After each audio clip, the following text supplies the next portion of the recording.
Bethesda games will be first, better, or best on the Xbox platform.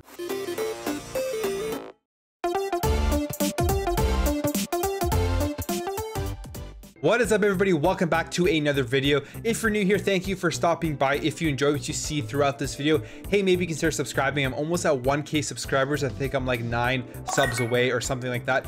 And when I get there, I'll definitely be doing a giveaway.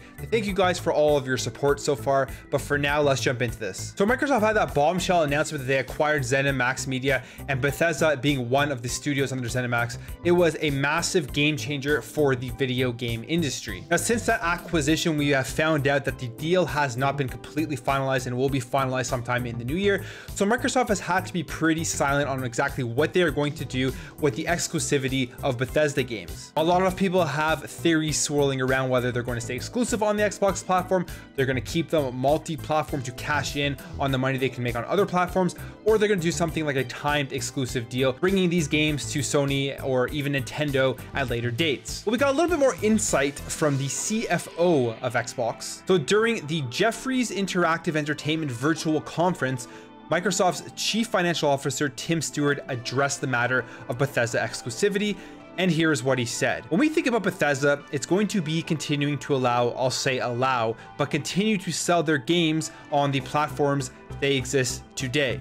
And we'll determine what that looks over time and will change over time. I'm not making any announcement about exclusivity or something like that, but the model will change. Microsoft is a platform. We're one of the first really to support Minecraft, Roblox, Fortnite cross-platforms, so we highly encourage cross-platform play, simply from the landscape of it's good for the gaming ecosystem. It's good for us. Classic rising tides lift the boat. He then goes on to say, what we'll do in the long run is we don't have intentions of just pulling all of the Bethesda content out of Sony or Nintendo or otherwise. But what we want is we want that content in the long run to be either first or better or best, or pick your differentiated experience on our platforms. We will want Bethesda content to show up as the best as on our platforms. Yes, that's not a point about being exclusive. That's not a point about what we're doing, adjusting timing or content or roadmap.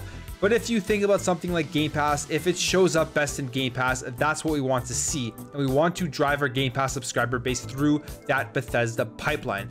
So again, I'm not announcing pulling content for platforms one way or another, but I suspect you'll continue to see a shift towards a first or better or best approach on our platforms. But that's really, really interesting. You can take that in many different ways, but I think reading in between the lines, Tim Stewart is saying that they want to increase the subscriber base to Xbox Game Pass. So they are going to come up with some sort of model where you're pretty much forced into subscribing to Xbox Game Pass if you really want the best experience with these Bethesda games at the cheapest price on day one and things like that. And from a business standpoint, that just makes a complete ton of sense for Xbox and for Microsoft.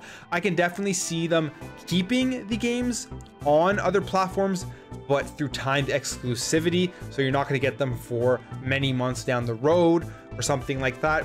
And to play them on day one for $10 or $15, you sign up for Xbox Game Pass, you get into the ecosystem, and boom, you're playing all the Bethesda games on day one. At the end of it, I also still kind of think that they are not even going to put these games with time exclusivity on other platforms. I think they are still going to keep them fully on the Xbox ecosystem because they have a big subscriber base right now with Xbox Game Pass. They're going to want to continue that subscriber base with Xbox Game Pass. And I've said this before, and I think that overall growing your subscription base in the long run for the longevity and money making for Xbox and for Microsoft is a way better business path to go down than just trying to cash in on that chunk of money you're going to make from royalties by selling the games on PlayStation and on Nintendo or any other platforms. Yes, there are huge user bases there. Yes, you're going to make a ton of money off that, but that's going to be a fixed amount of money. If you get more people to sign up through Xbox Game Pass to subscribe to the Xbox ecosystem, you're going to be making a variable amount of money over a long period of time.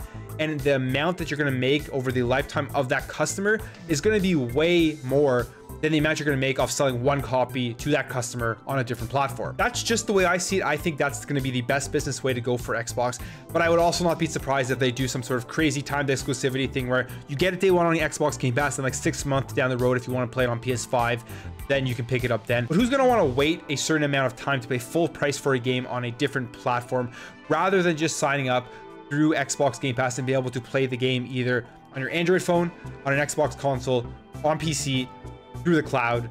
There's so many different options that you really can't go wrong. Anyways, guys, that's just the way I see it. Let me know what you think about this in the comments below. Let me know what you think Microsoft is going to eventually end up doing with the Bethesda titles. Do you think they are going to make them cross-platform? Do you think they're going to have timed exclusivity? Or do you think they are going to keep them exclusive to the Xbox ecosystem? I would love to hear your thoughts. If you enjoyed this video, make sure to hit that thumbs up button. If you disliked it, hit that thumbs down button. If you're new here and you enjoy this type of content, hey, maybe consider subscribing. Almost at 1K subscribers, and we'll be doing a giveaway to thank you guys for supporting me up to this point once I hit that 1K. Thank you all for watching. Thank you for all your support, and I'll catch you in the next video.